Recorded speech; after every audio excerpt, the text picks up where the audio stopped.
Konnichiwa minaboku wa Jeremy desu. Yoroshiku onegai shimasu. And it's time for a pseudo-awkward talk about daytime television. I don't know where that came from, but anyway. Random. I love random. That's what I'm all about. Anyway, daytime television. I am a big fan of soap operas. I've made whatever you call it, errors about it or whatever. I love watching Days of Our Lives specifically. Used to love All My Children. One Life to Live was okay. I didn't really watch it that much. Another World was a huge one that I loved back in the day. I used to watch it with my mom. Anyway, there are 4 soap operas left on television right now. In North America, anyway. Like everyday daily dramas. The British ones, they have their stuff. The telenovelas aren't long running anyway. They seem to be like beginning, middle, end kind of thing, wrapped up neatly sort of idea. They have their way of doing things, and it seems to work really well. They have a huge fan base, and so do the British ones. Whereas North American soaps have a reputation for being the same old thing over and over and over and over and over again. A lot of people are like, oh, you can stop watching something now and tune in 5 years later, it'll be the same thing. Well, yes and no.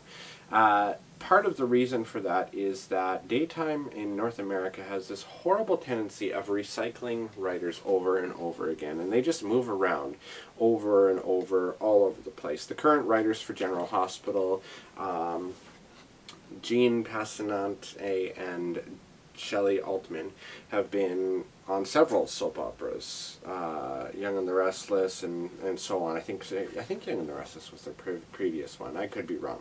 They replaced Ron Carlivati, who before he wrote for General Hospital, wrote for One Life to Live, and then executive producers go around, exactly the same thing, like Frank Valentini, who's the executive producer of General Hospital, was the executive producer of One Life to Live, and he's really good at keeping the budget small and working within the limits of what they have, whereas other people, like a certain really hated executive producer like Jill Farren Phelps, who has, up until it was announced yesterday, she has been removed from the executive producer role at Young and the Restless. She previously was at General Hospital, and what this ended up doing was causing a huge fight of sorts between General Hospital and Young and the Restless, pulling actors like that were friends of Jill over to Young and the Restless, and then Frank trying to make power plays to get people over to General Hospital, like Billy Miller being hired over there as the current Jason,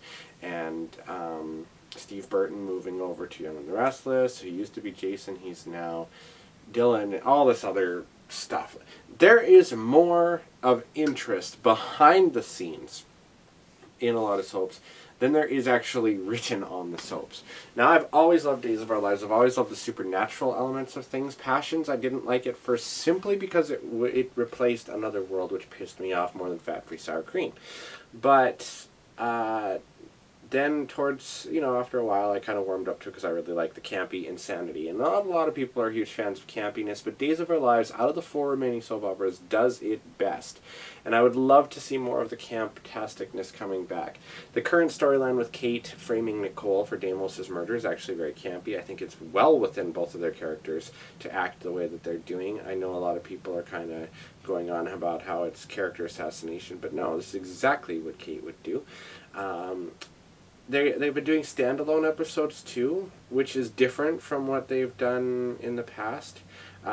Recently they had one for Jennifer and how she was battling drug addiction and trying to overcome that, and then finally attending her first AA meeting. Then we have the current one, I think that's today, actually. I haven't watched it yet, but I always watch them on Daily Motion because I don't even have TV anymore, so I watch it online, which is in and of itself another thing that is affecting the daytime genre and television in general. But anyway, I digress. Hope is going to be having a standalone episode where we'll see the comebacks of Stefano, whom she killed, Bo, who died, her ex-husband, Larry Welch, who hasn't been around since the 70s or 80s, and an older version of her young son, Zach, who was killed as a young kid. And it adds an interesting, unique element. It does allow for much more character progression. However, it does also limit things. If certain people aren't fans of those particular characters, then, it causes them to want to tune out. So there is no perfect way to fix the problems that are currently plaguing at least daytime television, and even to some degree primetime television.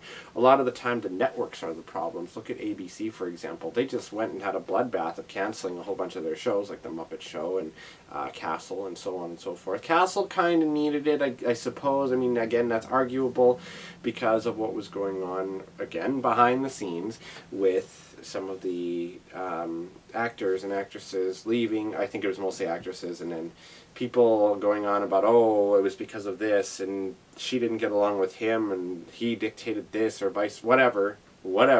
Again, a lot of it is more interesting behind the scenes than what's happening on the show. So they need to have new writers. It would be nice to have new writers, fresh people come in to take over some of these shows. Yes, they might not be 100% sure how they work, but then again, sometimes taking risks is something that you have to do in order to survive in terms of everyday life and television in general. So, there's a lot of people that are out there with a negative point of view, basically playing a game of which is the next soap opera that will be canceled. Not if, but when. And it's a dangerous game because it does spread that concern and kind of negativity throughout the fandoms, and it makes people really, really worried. And there's a lot of passionate people out there, and it would just be nice if people got behind their shows and supported them, and not just soaps, I mean like everything in general, and stopped with all the bickering and all that sort of shit. I mean, shipping is totally fine, but don't take it like beyond to an obsessive level. And this is coming out of the mouth of somebody that's obsessed with Sailor Moon, but at the same time I'd never go and physically hurt someone over it. So it's just, I don't know exactly what I'm trying to say. However, it is my hope that Days of Our Lives, Bold and the Beautiful, Young and the Restless, and General Hospital stay around for a long time. I would love to see ABC axe their problematic issues and maybe go back to their old way and bring back Another World, All My Children and One Life to Live, or even just one of them, because everything else that they have tried has failed. Everything else that they've tried in those places has failed. And yes, soap operas are quite expensive compared to talk shows and things like that, but people don't want to be sitting there watching the same drivel over and over again on talk shows. Scripted drama is better than reality TV too. Again, well, there is no difference. Reality TV, like Survivor, is totally scripted anyway. All of it is scripted. No matter what people think, it's there. It's scripted. It's television. Come on, people. So, certain ones might not be like Idol and things, I don't know, but those other ones, Real Housewives of blah blah blah, Survivor, blah blah blah, there's an underlying script or some kind of understanding there, so don't ever think that there isn't. Anyways, do any of you watch soap operas? I'd love to hear from you. Which ones do you like? What are your favorite storylines right now? One other thing that I think that needs to be fixed, specifically with Days, is their teens, and I think I'm not the only one in this belief. A lot of the time the soap operas around summertime really focus on their teenage set, and the guy who plays Joey is good. He's getting better. The guy who plays Theo plays him very authentically realistic in terms of having autism. I know a lot of people where I work, there's a lot of people that come in that are autistic that act very, very similar to him. So those people saying that he is not doing a good job, he's probably the best of the teenage actors right now on that show. He is. Claire's actress is okay. She's not the best, but she's alright. Chase's actor and Sierra's actress are the weaker links, Sierra specifically, and I have a feeling that's why they were trying to put her with Chad, which is a very dangerous move, and they need to be very careful with that. I think it's because they're trying to get Billy Flynn's good acting skills to rub off on her. But anyway, we won't go there. And probably the best teen, aside from Theo, on there is the guy who plays Harry, or Henry. Henry. Is it Henry or Harry? Henry, I think. And the Paul storyline and stuff. But we're going to see Sonny coming back, which is good.